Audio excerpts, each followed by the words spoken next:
several years, these spontaneous remissions and transcendental experiences, I knew that it was time for us to start measuring. So I gathered a team of scientists and researchers in an attempt to demystify the mystical. And I didn't think when we set out on this journey that I would be seeing some of the phenomenological measurements that we were seeing. In fact, they're actually very supernatural. And some of those measurements have made scientific history. So the book is about becoming supernatural. It's about connecting to a field of information called the quantum field that gives us access to be able to create uncommon experiences in our life. And when people begin to connect to that field, they experience a greater level of wholeness, a greater level of love, a greater level of joy, a more passion for their life, and they begin to remember that they're the creators of their life. I wrote the book in a way that allows people to begin to learn knowledge, and knowledge is the forerunner to experience, to provide the instruction on how to apply that knowledge, to show them the scientific evidence that it's actually possible, and then have stories of people that actually did it and their testimonies of how they did it. And I think when people begin to connect to that and they begin to read about it and they begin to see the evidence, I think it gives them permission really to take it into their lives and begin to do it on their own. I'm excited about the book and I hope it's been interesting so far.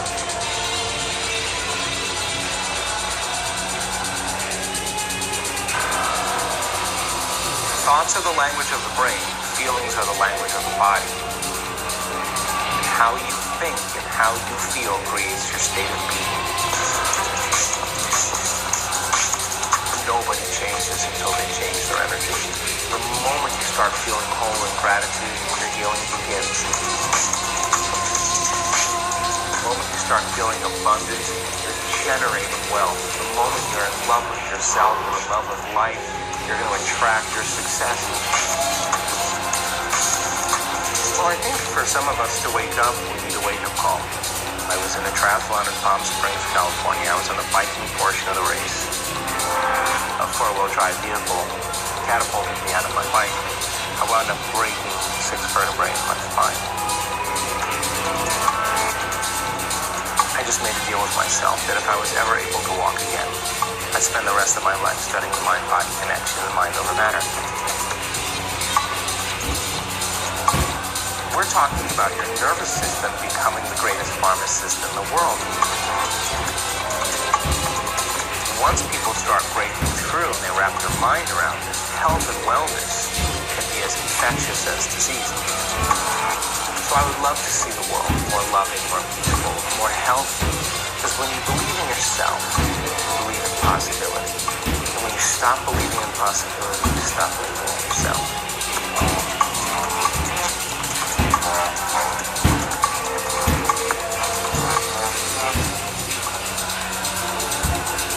They say that the human race is weak, that we have lost touch with our true nature.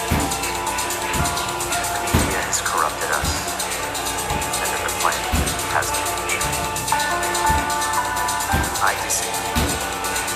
I believe that humanity is full of hope, and that our salvation lies within each one of us. My name is Brian Rose. My job is to listen. The oldest method of learning known to man. Each week I seek out individuals that are changing people. People who are living and thinking in a different way. Their stories will challenge your beliefs, make you question your choices, and perhaps inspire you to change. I never planned on doing any of this, but now I can't stop. Join me on this mission and make humanity something we can all be proud of. It's time for you to man up, to once and for all tell your mind who the fuck is boss. I need a fucking answer. What's it gonna be? I don't know what it is about this fucking sport, but it attracts people that really need to do deep work on themselves. I failed innocent.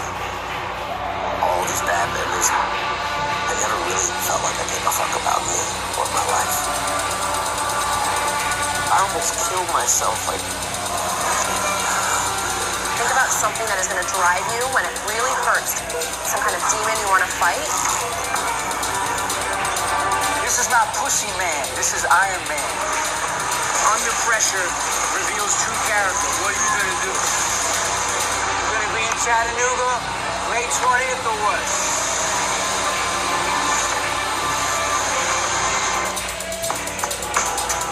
I've been waiting for years to speak to Dr. Joe Dispenza and his latest book, Becoming Supernatural, How Common People Do the Uncommon.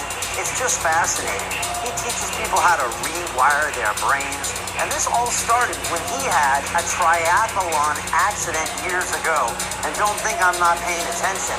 And he ended up healing his body through mind power. And now Joe does this at live events all around the world. And I'll be honest with you, I was really moved and captured by Joe, the way he says that every day he tries to connect with the divine. And I'm a big fan of his teachings, and I want to definitely spend more time with him in the future. So check this out. And I want to spend more time with you in the future, and that's why we have our accelerator programs inside the Academy. Our Life Accelerator is up next. 6 weeks, I will transform your life and personally mentor you and about 200 people around the world at the same time. We have a graduation here in London.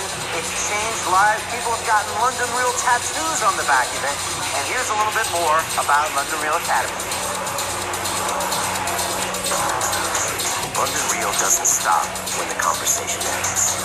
You see, that's where we get started. Because everything begins with a thought, and then comes the action. The London Real Academy is our global transformation platform.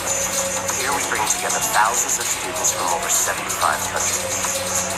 Whether you want to build a profitable business from your passion, or learn to speak to inspire, or broadcast yourself with your very own podcast, or accelerate your life to become a high-performance person, we have the online accountability course and personal mentoring program that will make your dream a reality. Join us, and we'll take your life to the next level together. Our next accelerator course is starting soon.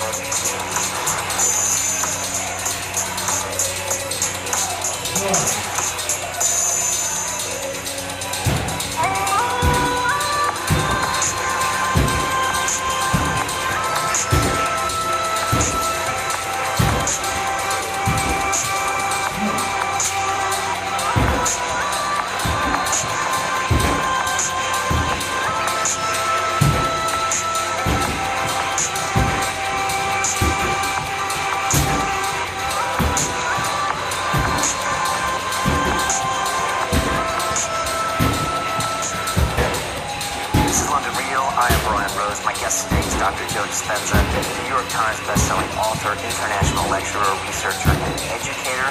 You focus on the intersection of neuroscience, epigenetics, and quantum physics, driven by the conviction that each one of us has the potential for greatness. You teach people to rewire their brains and recondition their bodies to make lasting changes. Your latest book, Becoming Supernatural, explains how common people are doing the uncommon. Dr. Joe, welcome to London. Thank you for having me, Brian. It's great to have you here. I'm curious, when you're taking that plane and you're landing into London, what's the kind of vibe or feel you get from this city, the people here, the energy? What do you get? Well, there's two cities. I mean, I travel all over the world. There are two cities to me that have the unique quality that when you land, you feel like you're part of the city. And it's New York and London, because so many people are from somewhere else besides London or even the UK, that you're immediately taken up and you're included as part of the culture. So it's a great place. There's a great energy here. We've done several events in London, and we've had close to 50 different cultures in our events. So a lot of diversity, and I think people are really hungry to really try it out, to apply it. Does this place change? Yeah, for me, I mean, I was coming here a little over 25 years ago, and wow, the cuisine is amazing now. You can get great food. I think, but mostly I think it's happening around the world. I think people are waking up because of information, and I think that in an age of information, ignorance is a choice. And so many people, by gathering information, are becoming empowered, and they're making better choices for themselves. And not only is it happening in the UK, but it's happening all around the world. Do you feel like you get different types of questions or different attitudes, say, in the UK and Europe than US or anything? There was a stronger distinction 15, 20 years ago when you went to different countries or different cultures, because each culture had its unique environmental impression. For example, the Germans, when we did events in Germany 25 years ago, they wanted to know the 7 functions of the hippocampus, from the most important to the least important. They were very into knowledge and philosophy and information.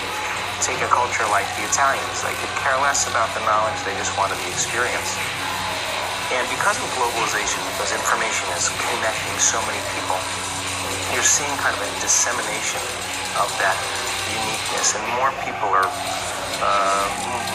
more connected. So you see the Italians studying and wanting knowledge, you see the Germans wanting the experience, you see cultures beginning to merge a little bit more. So I think that there's a nice change that's going on because of information.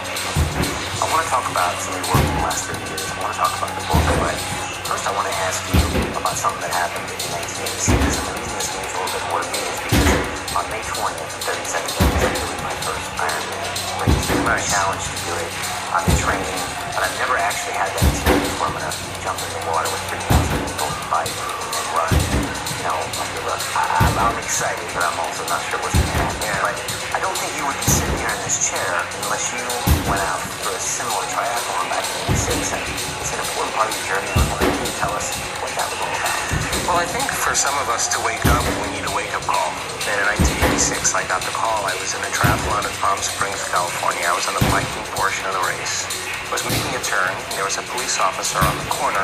He was pointing at me and telling me to make this turn. And there were 2 cyclists on the corner, and I swung around the cyclists and passed them. The problem was the police officer had his back to the oncoming traffic.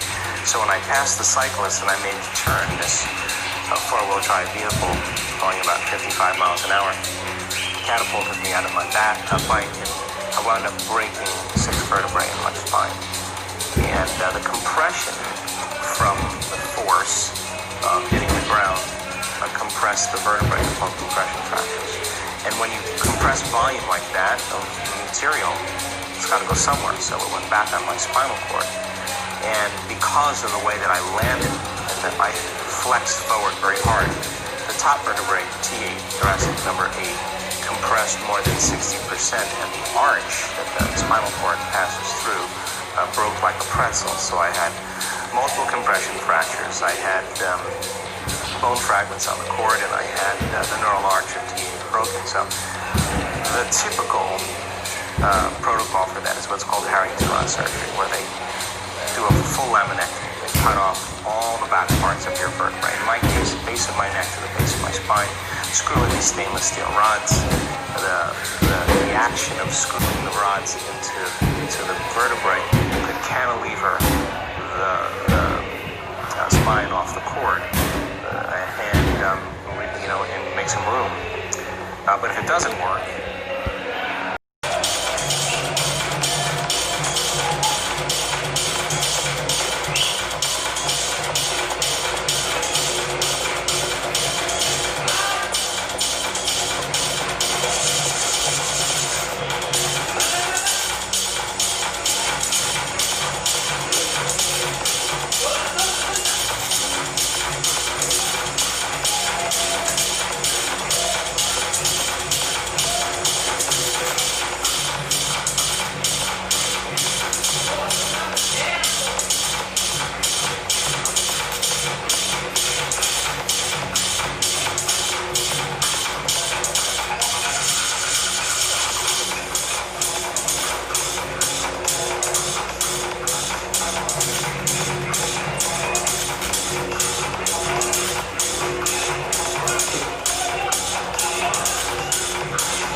And new behaviors should lead to new experiences.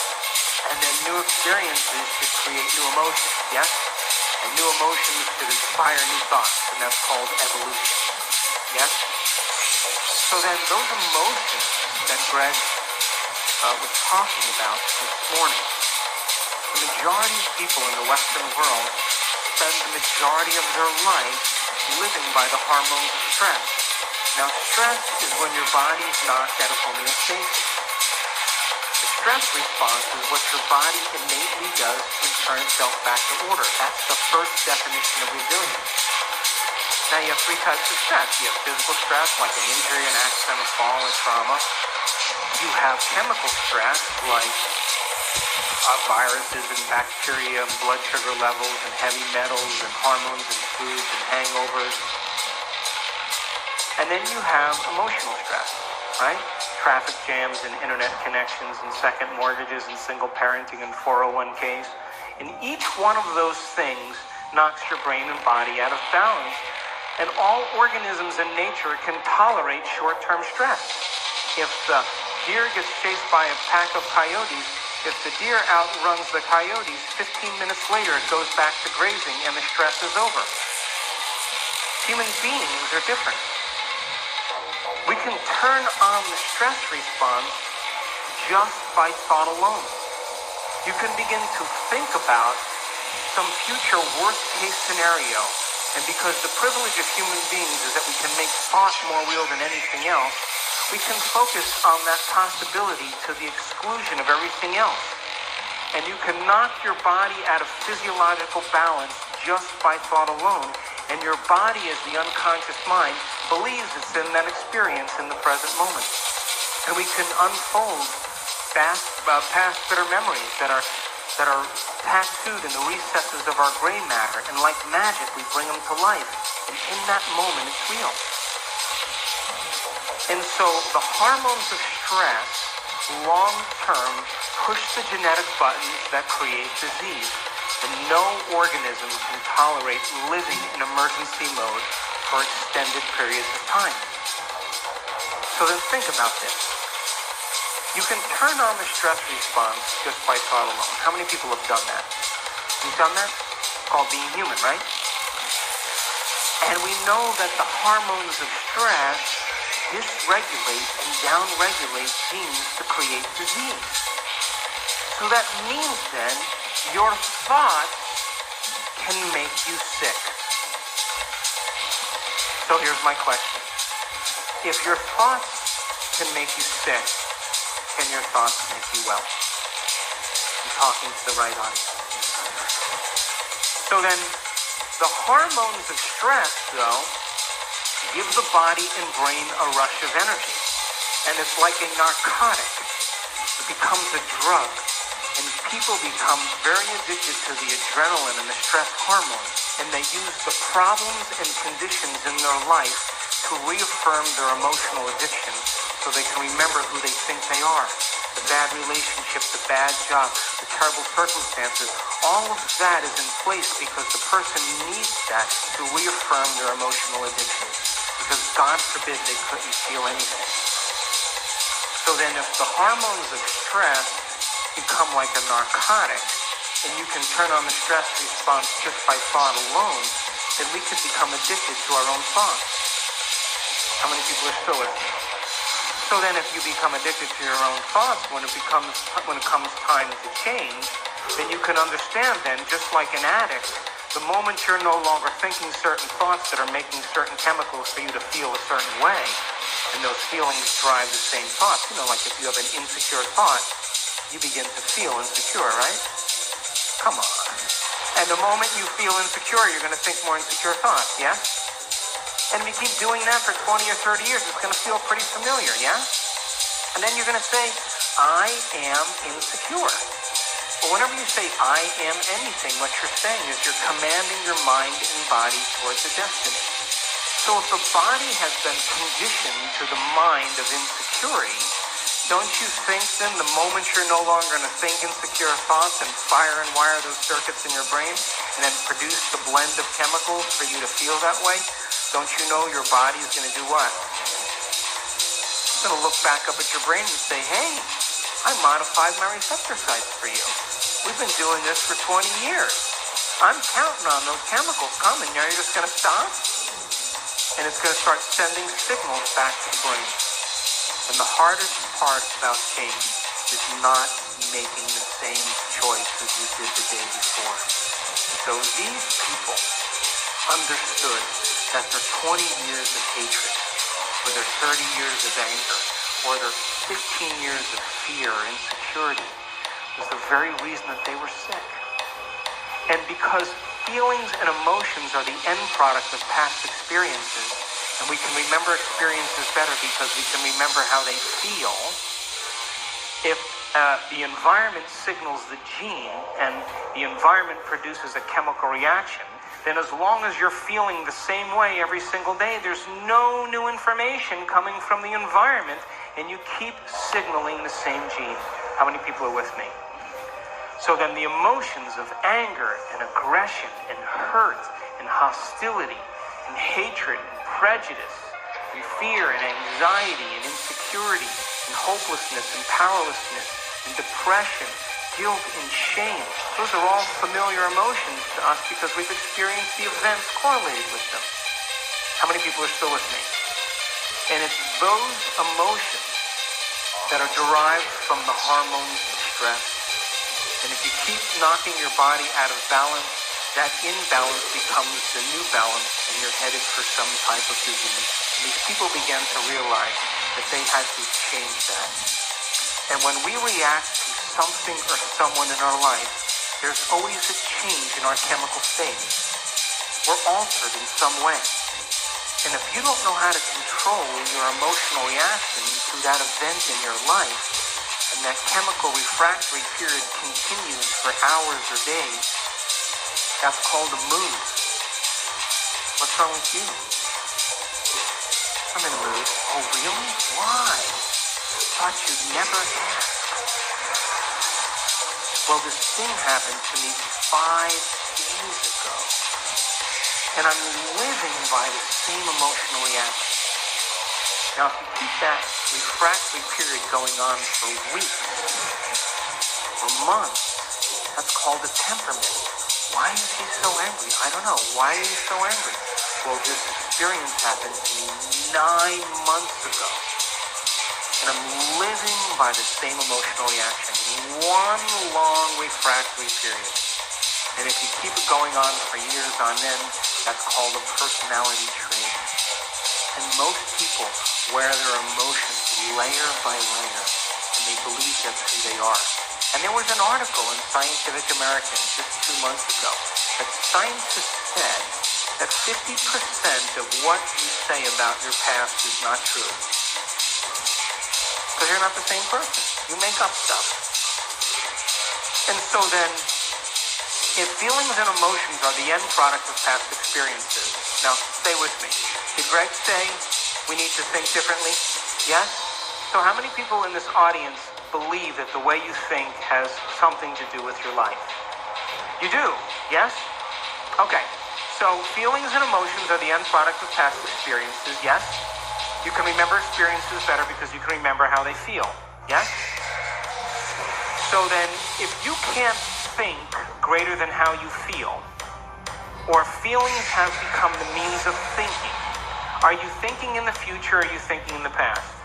And as long as you're thinking in the past, what are you creating more of? Quantum model of reality still applies.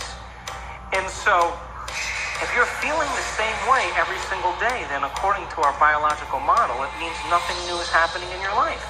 Is that right? Because how many potentials exist in the quantum field? How many? So with every new experience, there should be a pretty good emotion, right? You should feel overjoyed or in awe and wonder or excited or inspired or gratitude or appreciation, an elevated emotion. But living by those same familiar emotions means nothing new is happening in your life, and the body as the unconscious mind, as long as we're living in the same familiar feelings, is believing it's in the same past experience 24 hours a day, 7 days a week, 365 days a year. And if the body's become the mind of that emotion, then the body literally is living in the past. And we can't create a new future holding on to the emotions of the past. So these people began to realize that no one or nothing was worth it. And that the hormones of stress endorse the ego for us to become selfish. Because when an animal is threatened by something in its external environment, the job of the organism in emergency and survival is to take care of the self. And we identify the self as a body in the environment and in time. When the zebra is being chased by the lion, she's only concerned about three things. Her body, like I better take care of this, I better put my attention on it. The environment, where am I going to go? And how much time do I have to get there? When you and I live by the cocktail of those stress hormones, we obsess about our bodies, our hairstyle, our face, our weight, our problems, things in our environment, things we have, things we don't have, and we obsess about time. But that's not who you are. Because as long as you're living by the hormones of stress, you're living as a materialist. Because the hormones of stress cause us to believe that the outer world is more real than the inner world. And those hormones absolutely make us feel separate from possibility. Why?